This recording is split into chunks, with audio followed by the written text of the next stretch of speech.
کچھ محل میں خاموش رہیں اور اللہ نے کہا سلام کر کے جائیں، جو وہ جذباتیت اٹھی ہوئی ہے نا یوں کر کے ٹھنڈا کریں اس کو۔ مگر کچھ دشمن ایسے ہوتے ہیں جنہیں انہی کی پھکی انہی کی دینی پڑتی ہے، ذرا اس ٹائپ ان کو انہی کی ٹائپ کی اتنی پرسنٹ کی پھکی دینی پڑتی ہے کیونکہ انہوں نے ٹھنڈا نہیں ہونا ہے۔ جیسے میں نے بتایا جزاء سیئۃ بمثلہا، کچھ خراب چیزوں کو اتنی ہی خرابی سے تھوڑا سیٹ کیا جاتا ہے۔ مومن سادھو نہیں ہوتا، سمجھدار ہوتا ہے، ظالم بھی نہیں ہوتا، مگر سمجھ کو پتا ہے کہ یہ ایسے نہیں ہوتا۔ اور کچھ ایسے ہوتے ہیں جن کو تو یہ اگر اس کو پتا ہی نہیں ہے کیسے ہونا ہے یہ، تو بہت نقصان ہو جاتا ہے انسان کا۔ کچھ لوگ 8 سال سے تکراراً ایک چیز کر رہے ہیں، اگرچہ وہاں تھوڑی سی اسٹریٹجی بدلنے کی ضرورت تھی، تھوڑا سا طریقہ بدل لیتا نکل جاتا۔ اگر میرا گھر میری زندگی، مجھے تو دنیا نے اٹھا کے پھینک دیا جب میں آیا اس طرف، مجھے تو ان مدرسوں نے پالا۔ شیخ عاطف کی بنیاد یہی مادر علمی سے ہوئی ہے۔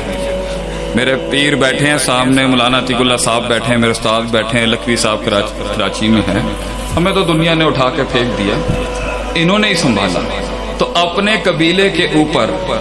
اتنا حق تو میں رکھتا ہوں کہ میں تجویز دے سکوں، لیکن یہ بھی تمیز اور ادب کا دائرہ تھا کہ ہمیں پتہ ہے کہ کتنے سال خاموش رہیں گے، ہمیں پتہ ہے بزرگوں سے بات کیسے کرنی ہے، کیسے اپنی بات ماں تک پہنچانی ہے۔ 2010 میں ہی میں سمجھ گیا تھا کہ اگر ہم نے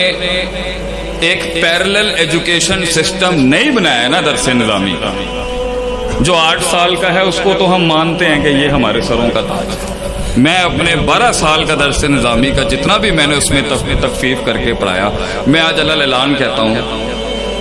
ہر قسم کا کورس آپ آگے پیچھے شارٹ کر لیں، بڑا کر لیں، جو 8 سال کی کاٹ تیار کرتی ہیں نا وہ رزلٹ مشکل ہے۔ لیکن اور بھی بہت کچھ کیا جا سکتا تھا تاکہ بقا رہ جاتی، تو اسی ٹائم پر ہمیں دیکھ لینا چاہیے تھا کہ ہمیں اس کے مختلف ماڈلز بنانے چاہیے تاکہ سسٹم کے اندر اس کی نیڈ رہے اور لوگ آتے رہیں اور انہیں کبھی بھی وہ یتیم نہ ہو جائے۔ اور ہم نے ایسے بھی مدرسے دیکھے ہیں کہ اللہ حفاظت کرے گی، اللہ المستعان۔ تو علم بتا رہا ہوتا ہے آگے کیا ہے اور پیچھے کیا ہے اور دائیں کیا ہے اور بائیں کیا ہے، علم سے اس کو وسوسوں کی پہچان ہو رہی ہوتی ہے۔ ثم لآتینہم من بین ایدیہم ومن خلفہم وعن ایمانہم وعن شمائلہم، یہ علم بتا رہا ہوتا ہے کہ یہ ایسی نہیں ہے، اینٹیں پکی کرتا ہے۔ تو بہت سی تحریکیں اس لیے نہیں کامیاب ہو پائیں، بہت سے جمال اس کمال تک اس لیے نہیں پہنچ پا رہے، بہت سی جوانیاں وہ وہاں تک جو چاہ رہی ہیں جو نہیں پہنچ پا۔ اس کا مسئلہ یہ ہے بیٹا کہ وہ اصول نہیں آتے، آپ اصول وہ صرف اساتذہ سے، مطالعے سے، مشاہدات سے، تجربات سے ہیں۔ اور تیسری چیز، اکثر لوگوں کو علم تو آ جاتا ہے اور تزکیہ بھی بڑا مضبوط ہوتا ہے، مگر حکمت کی کمی ہے کہ کہاں دلیل کا استعمال کرنا ہے، کاموں کو کس طرح سر انجام دینا ہے، کتنا رکنا ہے، کتنی خاموشیاں ہیں، کس طرح سے معاملے کرنے۔ اور اگر یہ سب کچھ ہو جائے تو آخری 2 نصیحتوں کے بعد میں آج آپ سے رخصت جاؤں، وہ ہے یہ تو آپ سے ہم نے بات کی نا تھوڑی میتھمیٹکس اور ریاضت، آئیے قرآن کی وہ 2 کلیات ہیں جس کے اوپر اصل انسان کی بقا اور فتح کڑی ہے۔ ایک ہے یقین اور دوسرا ہے صبر۔ وجعلنا منہم ائمہ، ہم امامت دے دیتے ہیں، یہدون بامرنا، اور ایسی امامت ہوتی ہے بات وہ کر رہا ہوگا مراد کسی اور کی ہوگی، اتنا انٹیگریٹڈ ہوگا اللہ کی شریعت کے اندر۔ 2 کام کر لے، لما صبروا وکانوا بآیاتنا یوقنون، صبر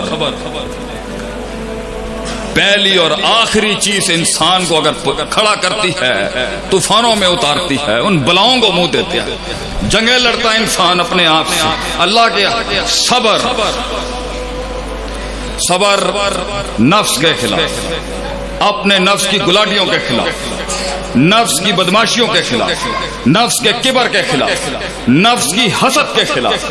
نفس کے مزاج اور طبیعتوں کے خلاف،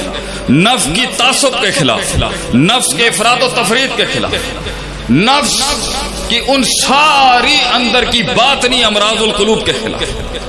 دشمنیوں کے خلاف، عداوتوں کے خلاف، ان خنجروں کے خلاف جو سینے میں بھی تھے اور چھاتیوں پہ بھی اور کمروں پہ مارے لوگ ہیں، وہ زندگی کیا جو زخمی نہ ہوئی ہو، ان الفاظوں کے خلاف جو بے رحم لوگوں نے کہتے ہوئے لحاظ بھی نہیں کیا۔ صبر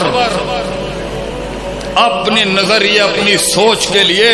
اپنے وطن کو چھوڑنے کے خلاف، اپنی برادری کو چھوڑنے کے خلاف، اپنی لغت کو چھوڑنے کے خلاف، اپنی زبانوں کو چھوڑنے کے خلاف، اپنی تہذیب کو چھوڑنے کے خلاف، اپنے خاندان کو چھوڑنے کے خلاف، اپنی مقصد اور ویژن کی خاطر خود کو غرق کرنے کے لیے صبر۔ کنویں میں یوسف علیہ السلام کا صبر، وہ صبر کہ جب صدیاں کاٹی اس امام نے اس جیلوں میں وہ صدیاں کاٹی، اس اپنی عزت کی حفاظت کے لیے جیل میں چلے جانے کا صبر تھا، اور اس کے باوجود بھی صدیوں کے بعد جب ایک کو رہائی ملی تو انہیں کیا، بادشاہ نو جا کے کہیں کہ میرا بھی یہ مسئلہ ہے، میں نے یہ کام نہیں کیا، وہ بھول گیا، لوگ بھی تجھے بھول جائیں گے، صبر، دنیا بھلا دے گی تیری محنتوں کو، صبر، اولادوں کی ان اپنے شاگردوں، اولادوں، اپنے ماتحت لوگوں کے اس